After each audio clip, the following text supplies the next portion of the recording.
So Texas Governor Greg Abbott is actually making inflation worse in America. Let's talk about it in today's video.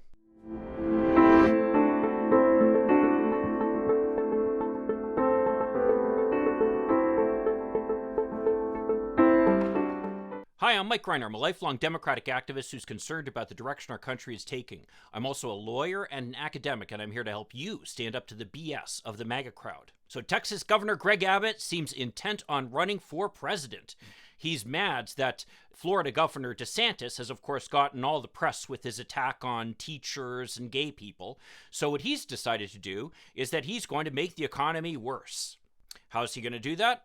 Well, as part of the Republican attack on immigrants, he's going to block trucks coming in from Mexico. That seems like kind of an odd choice of things to do, considering the fact that so much of the trade that comes in from Mexico includes things like avocados and other agriculture products, as well as also manufactured parts for vehicles and for other manufactured goods here in the United States. As you know, as a result of NAFTA, you have the different parts of vehicles and different manufactured goods going back and forth across the Mexican and Canadian borders as they are manufactured between the three countries, not just one country. So what Abbott has now done is he's created a blockade at the border, which has led to lines of trucks of 2 to 3 miles long, waiting up to 20 hours to get across the border.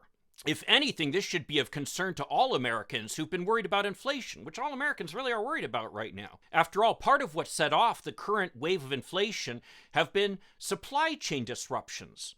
Well, unbelievably, what we're starting to see now is the supply chain disruptions are starting to get resolved. And we're seeing evidence of that with the cost of shipping is actually going down. So it shows that there's not so much over demand for the limited supply that there is for shipping. So just as we're getting into a situation where the supply chain seems to be getting sorted out, Governor Greg Abbott throws up this latest barrier. It just shows that the Republicans are not really about trying to solve the problems. They're about actually trying to cause problems that they can then turn around and blame on President Biden and the Democrats. Now, is this actually going to solve anything? The answer is no, because of course these trucks already need to pass through Customs and Border Protection facilities that already check them and are already examining them. The result has been fruits and vegetables actually spoiling as they're sitting on the trucks waiting to get across the border. Now, this is reminiscent, of course, of the blockade that was caused on the borders between Canada and the United States by the truckers who were protesting vaccine requirements in Canada.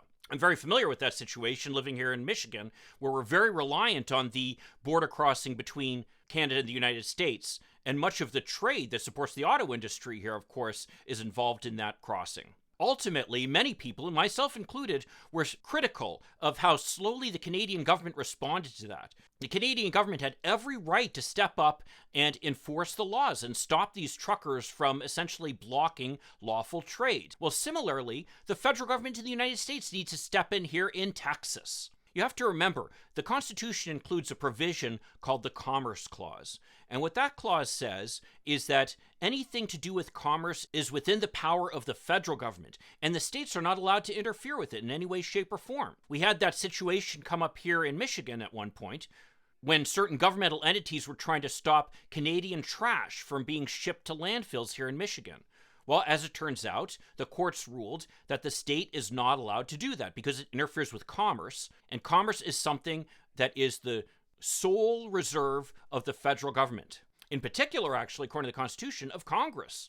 And so Abbott's move here, in addition to being something that jeopardizes our economy, is actually illegal. And it's the type of thing that our Attorney General, if he had any guts at all and behaved like an Attorney General is supposed to behave, would actually go and do something about. As I recall, the job of the Attorney General is to enforce the laws of the United States. And one of the laws of the United States is the Constitution, which says the states can't interfere in commerce. I mean, this has been something that the courts have been extremely consistent on. It's called the Negative Commerce Clause, or sometimes referred to as the Dormant Commerce Clause. And Abbott stepping in here and interfering with commerce is a clear violation of that provision. It's time that President Biden forced the hand of the Attorney General here a little bit. This behavior by the Texas governor, aside from being political theater and really just an effort on his part to raise his profile in advance of the 2024 presidential election, is both damaging to our economy at a time that we can ill afford it and illegal. And it's about time that the federal government stepped in and did something about it. Well, if you want to hear more about how Texas Governor Greg Abbott is desperately trying to gin up his presidential ambitions by attacking any number of groups of people, check out this video over here. This guy really needs to be replaced. And I've got my fingers crossed that the next election, Beto O'Rourke will be able to take him out. I'll see you then. In the meantime, let's hope for continued progress. Thank you.